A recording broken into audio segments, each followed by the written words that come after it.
오늘 함께 읽은 본문 속에 예수님은 지금 산 위에서 하나님의 선한 역사를 보이시고, 산 아래는 산 위와 전혀 다른 어떤 역사적인 환경을 보여주고 있는 내용이 오늘 본문의 내용입니다.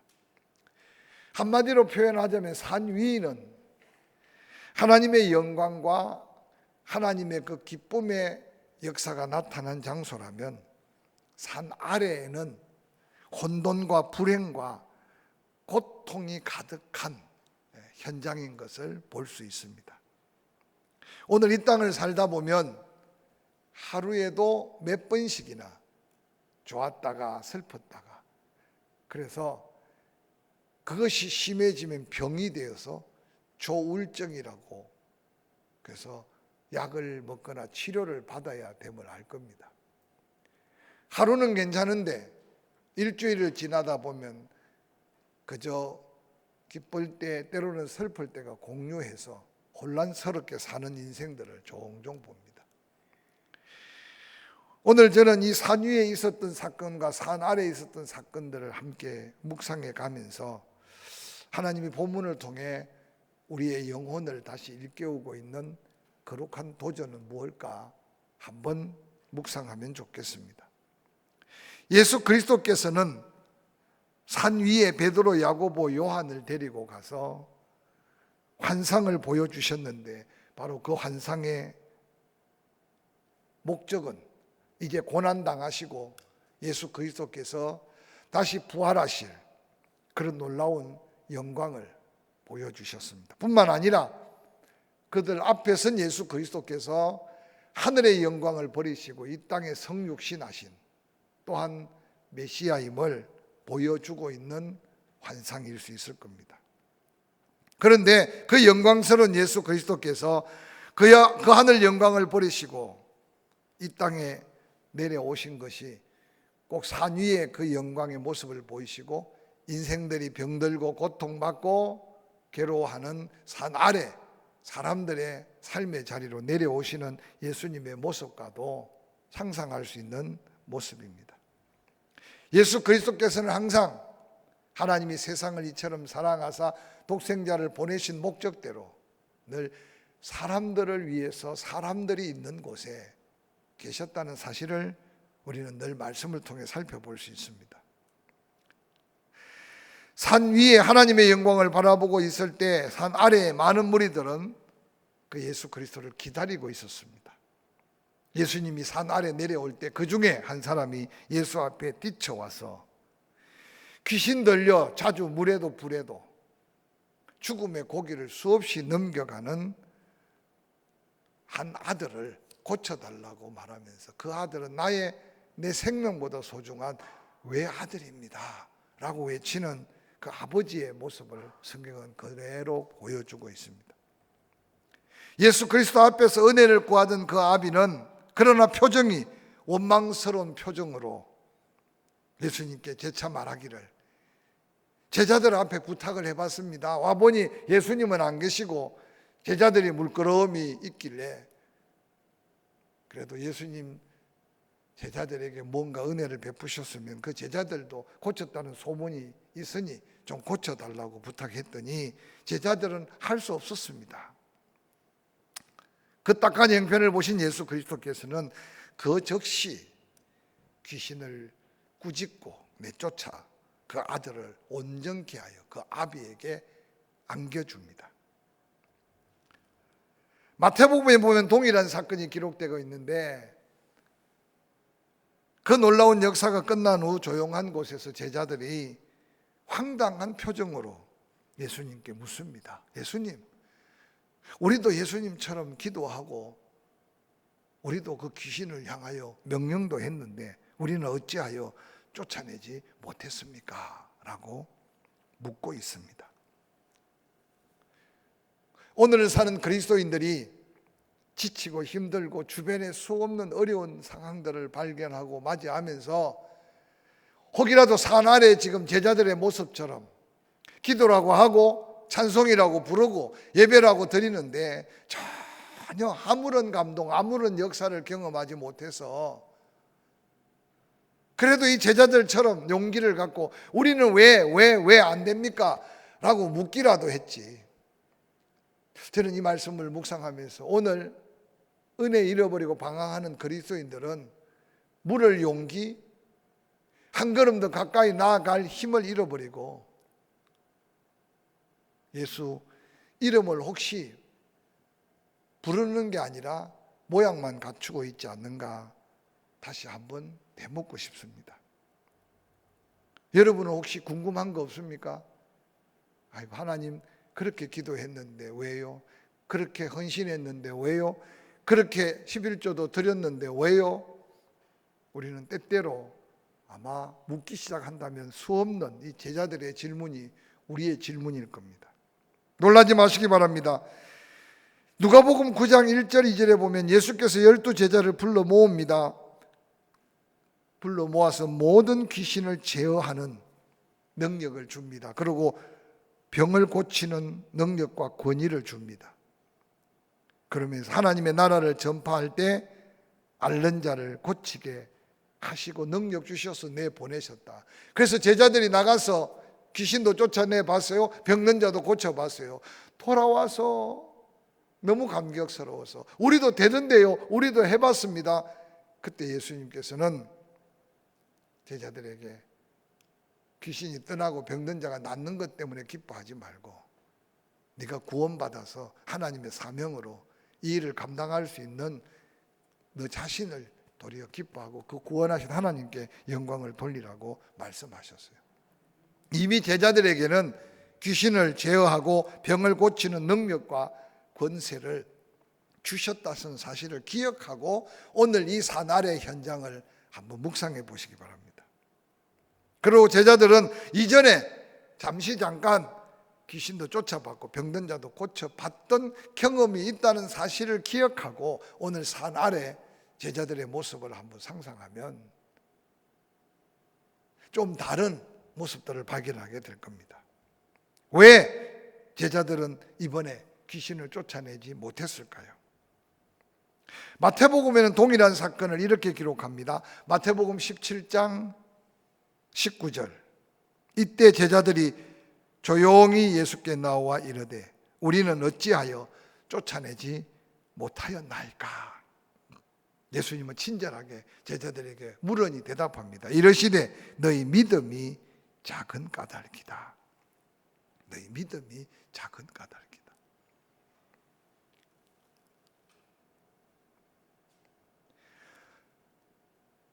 아마 다양한 기도, 다양한 모습으로 귀신을 향하여 제자들이 예수님이 내려오기까지 몸부림치지 않았겠습니까? 그런데 전혀 차도가 없고 아마 도리어 귀신이 더 거품 물고 나뒹굴고 소리치고 아마 주변에 모여든 수많은 사람들 제자들을 향한 눈총, 손가락질, 비아냥거림 한번 그 현장을 생각해 보시기 바랍니다. 제자들이 하나님을 믿었어요. 예수님의 제자라는 사실도 알고 있었어요. 예수님의 가르쳐 주심과 은혜도 받은 경험이 있었어요. 그들이 믿는 하나님 천지를 창조하시고 거룩하시고 사랑이 많은 분인 것, 때로는 위기가 닥치면 방패가 되고 구원자가 되시는 하나님인 걸 그들이 믿지 못했던 것이 아니라는 사실을 기억하시기 바랍니다. 유대인으로서 보편적인 믿음 가지고 있었어요. 그런데 그들이 상상할 수 없는 문제 앞에서 종종 하나님의 이름을 잊었거나 하나님의 능력을 잊었거나 자신들의 본분을 잊어버릴 수가 있지 않을까. 오늘 제자들이 만난 그 아이 상태는 이전에 만난 귀신보다 훨씬 더 셌다고 한번 생각해 보시기 바랍니다. 이전에 복음을 전할 때는 개인 대 개인이었는데 그 아비뿐만 아니라 주변에 구경꾼들이 많다는 사실을 한번 생각해 보시기 바랍니다. 아마 제자들은 그 아이 상태를 바라보면서 하나님을 바라보고 의지하며 예수 그리스도께서 주신 놀라운 권세를 순간 잊고 있지 않았을까 생각해 봅니다. 자기 앞에서 갑자기 소리를 지릅니다. 그러고는 이미 그 몸은 불에도 물에도 쓰러지고 들어갔으니 얼마나 상태가 어렵겠습니까? 혹이라도 여러분, 요즘에는 그런 환자도 보기 어려운데 간질병 환자가 현장에서 그 간질하는 걸 본 적이 있습니까? 어떻게 손을 써야 될지 몰라요. 제가 고등학교 다닐 때 우리 학교에 한 사건이 터졌어요. 이 선반을 돌리는, 그러니까 쇠를 깎는 기계죠. 그러면 그걸 훈련받는데 수동으로 하다가 이제 좀 익숙해지면 자동으로, 그래서 자동으로 딱 세팅을 하면 선반의 그 큰 기계는 쇳덩이를 물고 돌아가고, 그리고 그 기계를 깎는 날이 있는데 그걸 바이트라고 하는데, 그 날을 끼운 작업대가 속도를 맞춰 놓으면 일정한 속도에 깎아지는 훈련을 하는 거예요. 한 60대가 넘는 선반들이 공장에 돌아가는데 그 중에 한 명이 자동을 걸어놓고 간질을 한 거예요. 공장에 쇠 깎는 소리, 기계 돌아가는 소리가 시끄러운데 누가 알 수 있어요? 한참을 지났는데 그 기계가 그 쇳덩어리 물고 있는 그 기계와 함께 부딪혀 가지고 기계도 망가지고 소리가 난장판이 날 때 가보니까 한 친구가 입에 거품을 물고 눈은 뒤집어지고, 장정만한 고등학교 2학년이. 그래서 학교가 난리가 한번 난 적이 있어요. 저는 좀 뒤늦게 갔는데 중요한 건 그 아무도 손을 댈 수 없다는 거예요. 심장이 멎었으면 인공호흡이라도 시켜야 되는데 숨을 쉬고 있는데도 입에는 거품이, 눈은 뒤집어. 그때 119 신고하죠. 그때는 119가 없었어요. 근데 한참을 주변에 사람들이 새카맣게 몰려들었고, 그 중에 어떤 응급처치도 할 수 없는데 한참이 지나니까 몸이 풀어지고 정신이 돌아오더라고요. 정신이 돌아오면 또 정상적인 사람이에요. 결국 그 사건 이후로 스스로가 많은 사람들 앞에서 보여준 자기의 모습, 그래서 결국 학교를 함께 다니지 못했어요. 저는 이 말씀을 묵상하면서 예수님이 계시지 않는 제자들 산 아래, 그들 이미 하나님 믿고 그들이 이미 이전에 경험도 있고 예수님이 그들에게 귀신을 내어쫓고 병을 고치는 권세를 주셨는데, 오늘 그 아이의 아비가 데려온 이 귀신은, 이 아이의 모습은 아마 제자들이 처음 경험했던 모습이 아니었을까 생각해 봅니다. 갑자기 그들 앞에 펼쳐진 상황 속에 제자들은 귀신이 발작하고 아이가 거품을 물고 뒤집어지는 모습은 보이는데, 예수 그리스도께서 가르쳐 주신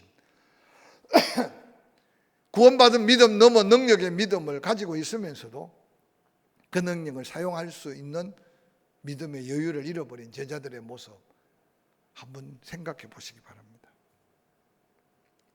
오늘 예수님은 바로 그들의 그 모습을 지적하고 있는 본문이 오늘 본문입니다. 제자들은 문제에 압도된 나머지 하나님을 바라보지 못했습니다. 예수 그리스도의 말씀에 주신 그 약속과 권세, 자기들의 주어진 사명 온전히 깨닫지 못했습니다. 저는 이 말씀을 준비하다가 현대를 사는 그리스도인들도 수없는 삶의 현장에서 갑자기 닥친, 또한 내가 생각하고 기대했던 것보다 더 큰 문제, 그 위기 앞에서 전능하신 하나님이라고 찬양하고 하나님은 불가능이 없다고 생각하고 기도하면 모든 게 응답된다고 말씀을 믿었으면서도 그 문제 앞에 믿음으로 나가지 못하는 우리의 연약함을 깨우치는 말씀일 수 있음을 이 밤에 기억해 가면서 다시 한 번 더 도전하는 믿음을 가질 수 있기를 주의 이름으로 간절히 축원합니다. 한번 따라해 보실래요? 믿음은 나를 보는 것이 아니고 하나님을 보는 것이다. 또 한번 따라해 보실까요? 믿음은 이것저것 따져보는 것이 아니라 무조건 하나님을 신뢰하는 것이다. 아멘. 또 한번 따라해 볼까요? 믿음은 문제에 집착하는 것이 아니라 하나님의 능력에 집중하는 것이다. 마지막으로 한번 따라 하실까요? 믿음은 내가 하는 게 아니라 하나님이 하시도록 맡기는 것이다. 사랑하는 성도 여러분, 사용하지 않는 믿음이 아니고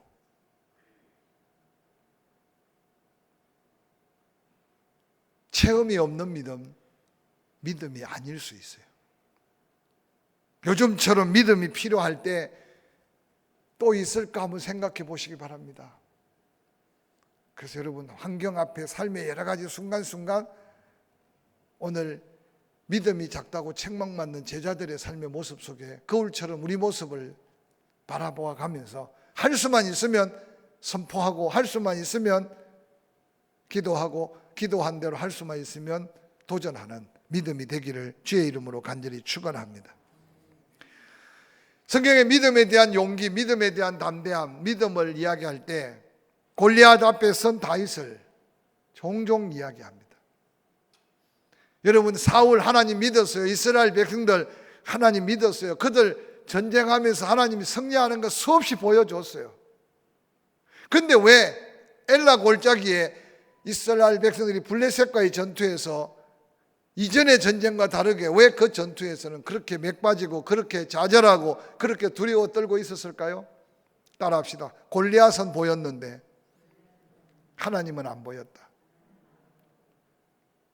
저는 요즘 계속 기도하는 제목이 코로나라는 소리, 코로나를 바라보는 것보다 하나님의 치유하시고 더 강건케 하시고 더 능력 있게 하신 하나님을 자꾸 바라볼 수 있기를 계속 도전합니다. 할렐루야. 코로나 피해가면 사고 안 피해가고 코로나 피해가면 다른 어떤 질병 다 피해갈 수 있을까요?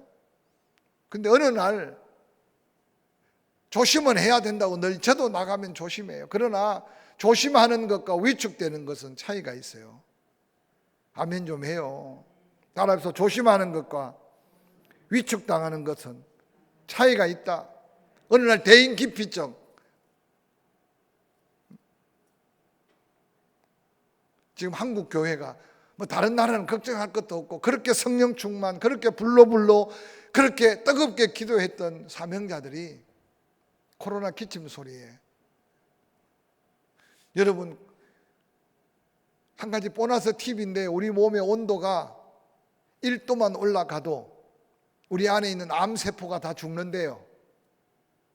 무슨 말인지 이해가 돼요? 처음 들어봐요? 제가 몇 번 이야기했는데 우리 몸의 온도가 1도, 2도만 올라가도 우리 몸에 있는 암세포는 저절로 다 죽는데요. 만약에 코로나 오미크론 걸리면 몸에 있는 암은 다 죽습니다 하고 강구하면 오미크론 걸려가지고 한 일주일 열흘 고생하고 암 치료 받으려고 하는 마음일 텐데 그건 나와 상관없다고 생각하고 안 믿어지고 조금만 열만 하면 벌벌 걱정하고 조금만 기침이라도 나오면 어쩔 줄을 모르고, 근데 지금 정부에서 그냥 풀어줄 것 같습니까? 천만에요. 우리 주변에 보십시오. 벌써 우리 성도님들도 확진됐다가 다 조금 쉬고 잘 잡숫고 그리고 시간 지나니까 다 건강, 아직도 더 악화돼서 병원에 입원한 식구 아직 한 명도 없어요.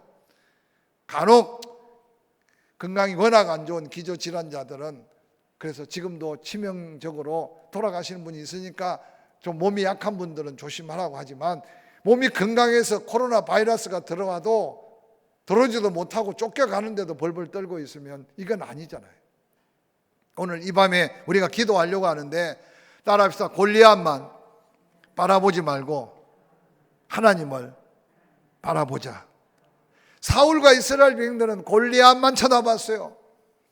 그런데 다윗은 똑같은 상황인데도 골리앗이 보이는 게 아니라 이전에 늘 함께 하셨던 하나님이 보였던 거예요. 그게 믿음의 차이라는 사실을 기억하시기를 주의 이름으로 간절히 축원합니다. 야고보서 1장 6절 7절은 그렇게 말합니다. 오직 믿음으로 구하고 조금도 의심하지 말라. 의심하는 자는 마치 바람에 밀려 요동하는 바다 물결 같으니 이런 사람은 무엇이든지 주께 얻기를 생각하지 마라. 불신과도 동일한, 여러분 불신이라 그러면 기분 나쁘잖아요. 우리 하나님 믿는데, 예수님 믿는데, 할렐루야. 근데 오늘 본문에 불신과 동일한 게 의심이야. 의심하는 거는 안 믿는 거나 같아. 근데 우리는 얼마나 많이 의심하면서 구하다가 지친 사람들이 많은지 몰라요. 말씀을 여러분 암송하는 이유가 뭔지 알아요? 말씀을 암송하면 의심이 물러갑니다.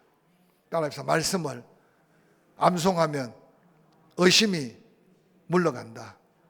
할렐루야. 믿음으로 구하고 조금도 의심하지 말아라. 의심하는 자는 마치 바람에 밀려 요동하는 바다 물결 같다. 여러분, 파도가요, 얼마나 그 파도에 잘못 맞으면 그 거대한 배들도 뒤집어집니다. 그런데 방파제 옆에 있는 매미 같은 큰 태풍이 왔을 때는 인공적으로 만들어 놓은 거는 다 움직였지만 자연 바위들은요, 그 어떤 파도가 부딪혀도 여전히 다 무너뜨리고 다 삼켜버릴 것 같지만 부딪히고 난 다음에 산산조각 나버린 바다 파도 같다는 거죠. 오늘 이 제자들의 믿음 없다는 이 책망은 믿음이 없는 게 아니라 바로 문제를 하나님보다 더 크게 그러고 의심하고 있는 마음이 하나님 앞에는 책망받을 믿음이었어요. 뿐만 아니라 오늘 제자들은 기도해야 될 기회를 소홀히 여겼어요. 예수님이 산에 왜 올라갔을까? 성경에 자세히 살펴보면요, 그래도 예수님께서 이제 자기의 때가 얼마 남지 않으신 줄 알고 계속 제자들의 영적인 눈을 띄우기 위해서 일깨우십니다. 그래서 끊임없이 고난에 대해서, 십자가에 대해서, 좀 더 지나가면 이제 죽으심과 부활에 대해서. 근데 제자들은 여전히 육신에 사로잡혀 있어요. 황홀한 천상이 열려지는 그 광경을 보고 베드로는 성질 급하게 참지 못하고 그 뜻이 무엇인 주께 묻지도 아니하고 여기가 좋습니다. 산 아래에 있는 제자들, 산 아래에 있는 사람들 죽어가든 말든 그냥 우리 여기 제가 금방 초막셋을 지을 테니까 여기서 삽시다. 그 베드로가 그렇게 떠들고 소리 지르자마자 주님께서는요, 아직 때가 이르지 않고 안타까운 제자들의 영적 모습 보고 그 환상이 그쳐지고 여전히 땀내나고 그들과 함께 걸었던 예수만 남은 거예요. 산을 내려오는 예수님의 마음이 어땠을까 한번 생각해 보시기 바랍니다. 그러면 제자들이 베드로, 요한, 야고보를 들고 산에 올라가실 때는 분명히 뭔가 심각한 아니면 중요한 뭔가 있을 거다.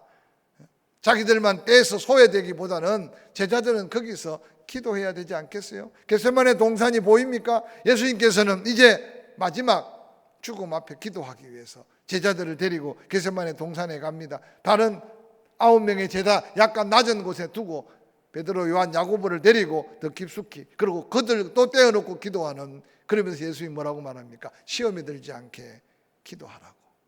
근데 제자들은 기도 못했어요. 오늘 저는 이 말씀을 가만히 묵상하면서 우리의 삶 속에 생각 밖의 환경, 생각 밖의 여러 가지 일들이 생길 때 기도하면 응답할 기회라는 사실로 생각하면 기도가 되는데 왜 이런 일들이 갑자기 생기느냐고 두려워하고 낙심하면 그 기회가 도리어 나에게는 심각한 실패의 원인이 될 수 있고 더 고통의 문제가 될 수 있어요. 그래서 종종 어떤 사람은 그렇게 말해요. 기도 응답은 눈물의 보자기, 고통의 보자기, 괴로움의 보자기에 기도 응답의 축복을 싸서 하나님께서는 우리에게 다가오신다. 그렇게 말씀하시는 사람도 있어요. 지난 세월 돌아보십시오. 늘 좋게만 했나요? 그러나 고난도, 때로는 고통도, 문제도 묵묵히 기도할 기회, 아니 하나님이 응답해 주시려고 내게 고난을 주시는 모양이다. 그렇게 그때가 기도할 때인 줄 아는 사람은 바로 하나님의 은혜를 경험하는 겁니다. 성전에 1명, 2명 더 끌어모으기 위한 목적이 아니라 정말 이 코로나 위기 때 예배와의 어떤 전쟁을 어떻게 치러갈 건지 개인적으로 심각하게 도전해 보시길 바랍니다. 할렐루야. 기도할 기회를 제자들 놓쳤습니다. 회당장에 죽은 야이로를 살리실 때도 12제자가 다 있었지만 베드로, 요한, 야고보 세 사람만 데리고 방으로 들어갔던 사건을 기억해 보시기 바랍니다. 제자들은 밖에서 뭐 했겠습니까? 이미 죽은 딸을 살려야 되는데 한번 상상해 보실까요? 예수님은 살리겠다고 죽은 자 누워있는 그곳으로, 그래서 9명 제자들은 아마 아이고 우리를 안 데리고 간 게 천만다행이다. 왜냐? 예수님이 못 살리면 거기 몰려있는 유대인들에게 돌에 맞을 수도 있어요. 그러니까 저는 생각할 때 아마 그래도 예수님을 따르는 제자들 베드로, 야고보, 요한 데리고 죽은 자의 방에 들어가 기도할 때 그들은 밖에서 기도했을 거예요. 근데 오늘 놀랍게도 귀신 들린 그들 향해 제자들 기도했어요. 그런데 믿음이 적어서 응답의 기회를, 그들이 기적을 일으킬 기회를 놓친 것을 한번 살펴보시길 바랍니다. 마가복음 9장 29절은 그렇게 기록되고 있어요. 이르시되 기도 외에 다른 것으로 이런 유가 나가지 않는다. 재미있는 건 험정억 성경 킹 제임스 번역이죠. 마태복음 17장 20절 21절에는 이런 말씀이 기록되어 있어요. 예수께서 그들에게 이르시되 너희가 믿지 아니하기 때문이다. 왜 우리는 안 됩니까? 라고 물으니까 너희는 믿지 아니하기 때문이다. 진실로 내가 너희에게 이르노니 너희가 만일 겨자씨 한 알만하면 믿음이 있을진데 너희가 이 산에서 말하여 여기서 저 너머로 옮겨가라 하면 그것이 옮겨갈 것이요 또 너희에게 불가능한 것이 아무것도 없으리라. 21절 다른 번역서에는요 21절 생략 내지 없음 그렇게 써놨는데 이 험정옥 번역에는 마태복음 17장 21절을 그렇게 써놨어요. 한번 읽어볼까요? 영상 나오죠? 시작. 그럼에도 불구하고 이런 종류는 기도와 금식을 통하지 않고는 나가지 아니하느니라 하셨다 말씀하셨어요. 여러 사본들을 함께 다 공유해 볼 때 이 구절이 있는 사본도 있고 이 구절이 없는 사본도 있으니까 번역을 할 때 그래서 아마 중요한 사본에 빠져 있었던지 그래서 21절이 없는 게 대부분 번역본에 많지만 이 험정억 번역본에는 21절을 이렇게 기록하고 있어요. 그럼에도 불구하고 이런 종류는 기도와 금식을 통하지 않고는 나가지 않는다. 그냥 기도만이 아니라 그게 금식을 또 붙여놨다는 사실을 기억해 보시기 바랍니다. 오늘 우리 기도해요. 식사 기도도 하고 예배 때도 대표 기도도 하고 통성 기도도 하고. 근데 오늘 제자들이 귀신을 물리칠 수 있는 기도는 그 귀신을 물리칠 만한 믿음을 가지고 기도해야 되는데 때로는 응답의 크기가 기도하는 우리의 수고, 기도하는 시간, 때로는 우리의 기도하는 열정, 우리는 기도하는 모습에 비례할 수 있다는 사실을 한번 기억하시기 바랍니다. 그래서 예수님도 구하라고도 그 말만 하신 게 아니라 때로는 구해도 안 되면 찾으라고, 찾아도 안 되면 두들기라고. 예레미야를 통해서는 모든 일을 계획하고 시행한 하나님, 그걸 믿는다면 부르짖으라고. 믿으시면 아멘. 근데 여러분은 어떤 기도합니까? 제가 언젠가도 기도에 대해서 말씀할 때 말했지만 최근 들어 몇 해 안에 한 끼 금식해 본 적이 있나요? 컨디션이 조금 안 좋으면 밥 안 먹는 거는 쉽게 안 먹어요. 속이 더부룩하든지 먹고 소화가 안 되든지. 내 몸을 생각해서는 한 끼 굶는 거 너무 즐겁게 굶어. 뿐만 아니라 다이어트 한다고 굶으라 그러면 아주 기쁘게 굶어요. 그런데 정말 기도하면서 하나님 앞에 어떤 내 생사를 걸고 내가 한 끼 식사를 하지 않는 만큼 그 한 끼만큼 생명력을 가지고 호소하는 기도, 오늘 한국 그리스도인들이 얼마나 할까요? 생각해 보세요. 이게 우리에게 지금 영적인 심각한 위기라고 생각하고 오늘 왜 할 수 없었습니까? 라고 묻는 제자들의 그 질문이 우리의 질문이 되지 않기를 주의 이름으로 간절히 축원합니다.